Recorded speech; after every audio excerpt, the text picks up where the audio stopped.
নিয়মিত ক্লাস পরীক্ষা বন্ধ ছিল প্রায় 2 মাস। মঙ্গলবার থেকে বদলে গেছে সেই দৃশ্য। রাজধানীর একটি বেসরকারি বিশ্ববিদ্যালয়ের ক্যাম্পাসে দেখা যায় চিরচেনা উচ্ছ্বাস।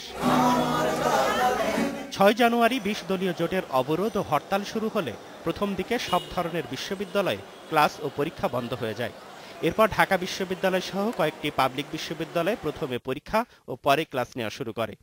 শিক্ষার্থীদের ক্ষতি হয় কেবল শুক্র ও শনিবার ক্লাস ও পরীক্ষা নিতে থাকে বেসরকারি বিশ্ববিদ্যালয়গুলো। পরিস্থিতি উত্তরণে হরতাল অবরোধেও ক্লাস পরীক্ষা চালু রাখার সিদ্ধান্ত নেয় মঞ্জুরি কমিশন। এখন সেমিস্টার সিস্টেম, এভরি 3 মান্থস 4 মান্থসে কোর্স শেষ হয়, 3 মান্থস কোর্স শেষ হয় আরেকটা কোর্স শুরু হয়। আর এই 3 মান্থ যদি ল্যাপস হয়ে গেল তো এটার জন্য তো আরো 6 মাস পিছিয়ে যাবে। আমরা রেগুলার ক্লাস করব, ইন এডিশন টু দ্য শুক্র শনি করবে, কারণ হলো যে ল্যাপস যে হয়েছে ওটা মেকআপের জন্য।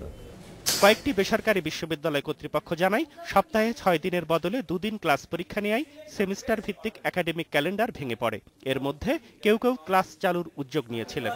মঞ্জুরি কমিশনের সিদ্ধান্তের পর বিশ্ববিদ্যালয়ে শিক্ষার্থী উপস্থিতি বেড়েছে। আমরা কিন্তু আগে থেকে ক্লাস চালু রেখেছি। ইউজিসি যে সিদ্ধান্ত নিয়েছে আমার মনে হয় যেহেতু শিক্ষা কার্যক্রম দারুণভাবে ব্যাহত হচ্ছে বিভিন্ন শিক্ষা প্রতিষ্ঠানে, সেই দিক থেকে এটা একটা যথার্থভাবেই এই সিদ্ধান্তটা অভিনন্দনযোগ্য। বিশ্ববিদ্যালয় কর্তৃপক্ষগুলো বলছে যেসব শিক্ষার্থী নিরাপত্তার কারণে ক্লাস পরীক্ষায় অংশ নিতে পারবে না তাদের জন্য বিকল্প সুযোগ দেওয়া হবে। সুজন মেহেদী, ইন্ডিপেন্ডেন্ট নিউজ, ঢাকা।